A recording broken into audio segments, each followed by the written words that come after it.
بسم اللہ الرحمن الرحیم۔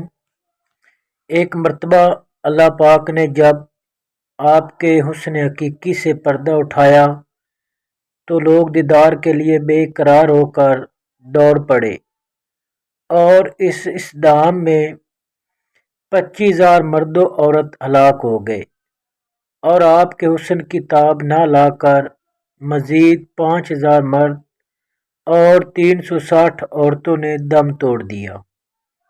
ایک بار آپ کے زمانہ میں لوگ قحط میں مبتلا ہو گئے اور بھوک سے حالت انتہائی تشویشناک ہو گئی تو لوگوں نے آپ سے شکایت و فریاد کی، لہذا آپ نے بارگاہ خداوندی میں لوگوں پر رحم کی دعا کی تو اللہ پاک نے فرمایا، میں تمہارا جمال لوگوں کے لیے غذا بنا دوں گا۔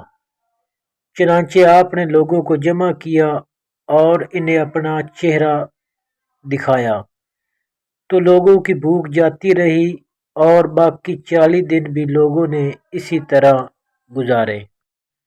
ایک مرتبہ ایک مادرزاد اندھا لڑکا آپ کی خدمت میں پیش کیا گیا تاکہ آپ اس کی آنکھیں ٹھیک کر دیں۔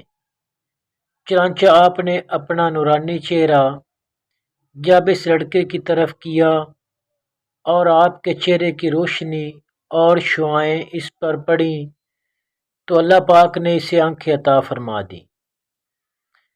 در منشور میں ہے کہ آپ علیہ السلام جب مصر کی گلیوں میں چلتے تو آپ کے چہرے کی چمک دیواروں پر اس طرح پڑتی جس طرح پانی اور سورج کی چمک دیواروں پر پڑتی۔